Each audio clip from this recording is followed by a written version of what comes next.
इथे काय भाष्य करू इच्छित नाही की देवेंद्रजींनी दिलं मग कोर्टात टिकलं मग सुप्रीम कोर्टात गेलं, ते जाऊ दे, आता गेलं ते. आता अशा कुठल्याही गोड दिवशी आपण आपलं तोंड कडू करून घेऊया नको, सगळ्यांनी चांगलं चांगलं बोलूया. आणि म्हणून मी अभिमानाने या ठिकाणी सांगतो की 2.25 वर्षापूर्वी सत्ता हाती घेतल्यानंतर या महायुती सरकारने ठरवलं होतं की मराठा समाजाला आरक्षण देण्याचा निर्णय आपण घेऊया. आणि म्हणून ही मागणी का आता पुढे आलेली नाही. छत्रपती शाहू महाराजांनी त्यावेळी आरक्षणामध्ये मराठा समाजाचाही समावेश केला होता.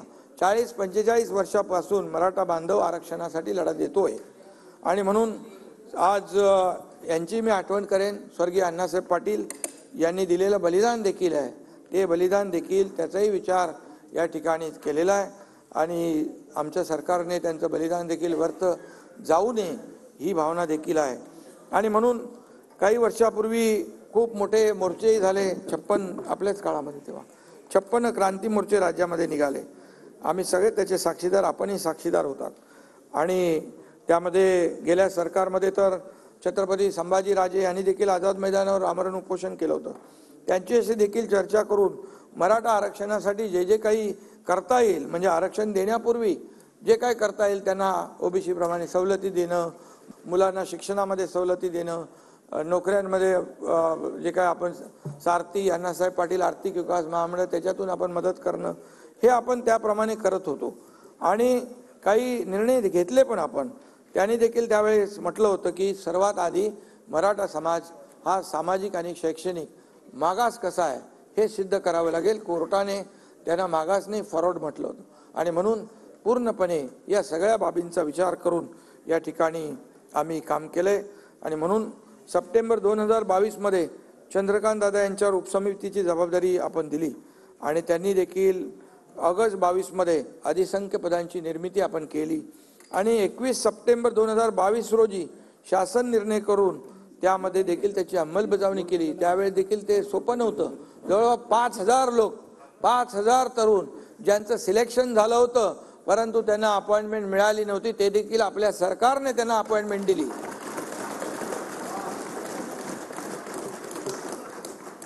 सर्वोच्च न्यायालयाने मराठा आरक्षण रद्दबातल करताना जे निष्कर्ष नोंदवले होते त्यावर आम्ही पूर्णपणे लक्ष केंद्रित केलेलं आहे. आणि त्यासाठी भोसले आयोग आम्ही नेमला. भोसले आयोगाने, जस्टिस भोसले आयोगाने त्याच्यावर पूर्ण अभ्यास केला.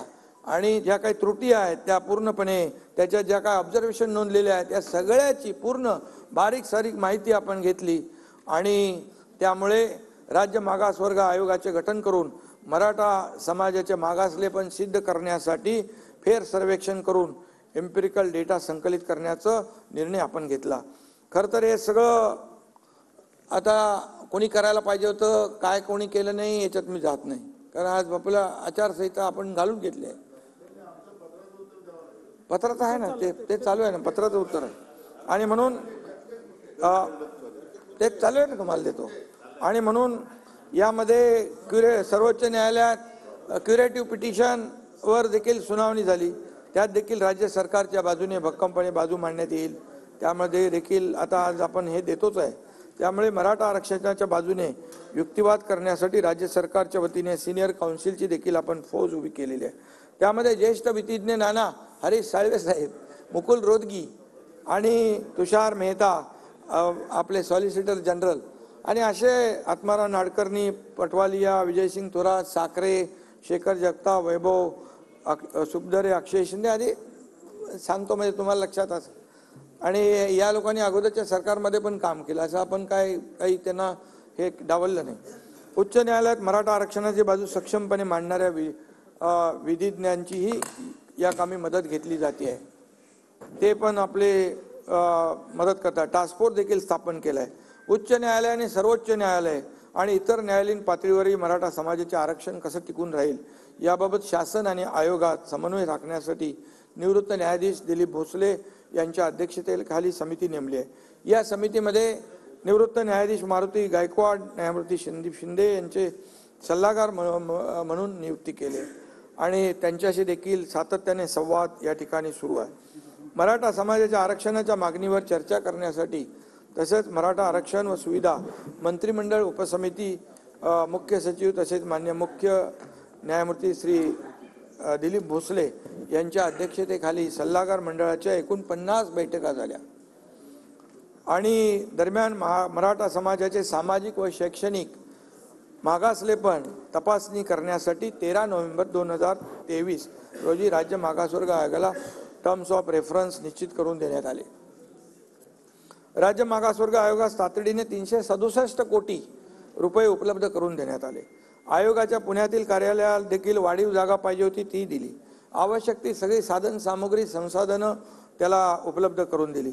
नमुना सर्वेक्षण न करता सर्वोच्च म्हणजे सॅम्पल सर्वे न करता सर्वोच्च न्यायालयाने जे काही इम्पिरिकल डेटा गोळा करण्याचं जे काही त्याच्यामध्ये त्रुटीमध्ये आलं होतं ते मोठं शिवधनुष्य उचलायचं होतं आणि त्यामुळे सर्वेक्षण अचूक आणि निष्पक्षपणे वैज्ञानिक प्रोफेशनल पद्धतीने होणं गरजेचं होतं।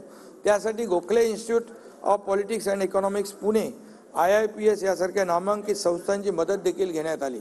विजयराव त्यांनी यासाठी स्वतंत्र संगणक प्रणाली विकसित केली, प्रश्नावली तयार करण्यात आली, सर्व महसूल यंत्रणा यासाठी तयार ठेवण्यात आली। सर्व जिल्हाधिकारी पालिका आयुक्त यांना नोडल अधिकारी म्हणून नेमलं गेलं। त्यांच्या वारंवार बैठका घेतल्या, VC घेतल्या। जवळपास 3 ते 3.5 लाख प्रगणक नेमण्यात आले। त्यांचं मास्टर ट्रेनिंग झालं। 23 जानेवारीपासून युद्धपातळीवर सर्वेक्षणाचं काम सुरू झालं। हे सर्वेक्षण अचूक करायचं होतं आणि वेळेत पूर्ण करायचं होतं, हे चॅलेंज तर होतं आणि म्हणून मला सांगायला अतिशय आनंद आणि अभिमान आहे की 2 फेब्रुवारी 2024 म्हणजे या कालावधीमध्ये त्यांचं नाही का आवाज येत नाही?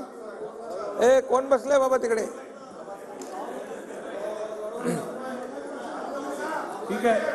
ठीक आहे करूया। आवाज वाढलेला आहे। येतो इयरफोन वापरा, इयरफोन। ठीक आहे, हेडफोन वापरा। मी सगळ्या ज्या काही तांत्रिक अडचणी सुरुवातीच्या तक्रारी त्यामध्ये दूर केल्या।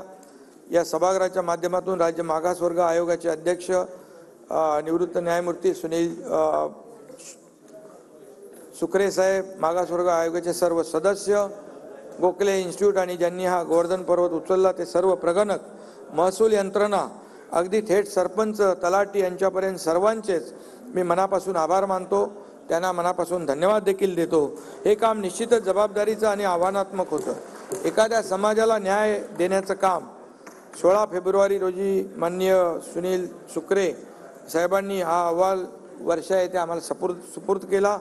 आज सकाळी राज्य मंत्रिमंडळ बैठकीत तो मांडण्यात येऊन त्यावर चर्चाही झाली आणि यामध्ये आमचे सहकारी दोन्ही उपमुख्यमंत्री, इतर मंत्री सर्वजण उपस्थित होते आणि हा तिढा सोडवण्यासाठी या सगळ्यांचं सहकार्य मिळालं हे मला या ठिकाणी नम्रपणे सांगितलं पाहिजे।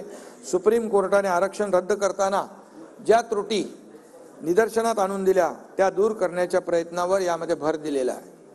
आम्ही अत्यंत वेगाने ताकदीने काम करून कायदेशीर प्रक्रिया पूर्ण करीत आहोत। अशा पद्धतीने टप्प्याटप्प्याने मराठा समाजाचे आरक्षण कायद्याच्या चौकटीत बसण्यासाठी सरकार पूर्णपणे प्रयत्न करते आणि सुप्रीम कोर्टाच्या एका निकालात नमूद केल्यानुसार विशिष्ट जात किंवा समुदायांच्या इतर मागासवर्गीयांच्या यादीत समावेश करण्यासाठी अपवादात्मक व असाधारण परिस्थिती सिद्ध होणे आवश्यक असते आणि एक्स्ट्रा ऑर्डिनरी आणि एक्सेप्शनल सर्कमस्टन्सेस राज्य मागासवर्ग आयोगाने या सर्वेच्या माध्यमातून ते सिद्ध केलं आहे असं मला वाटतं।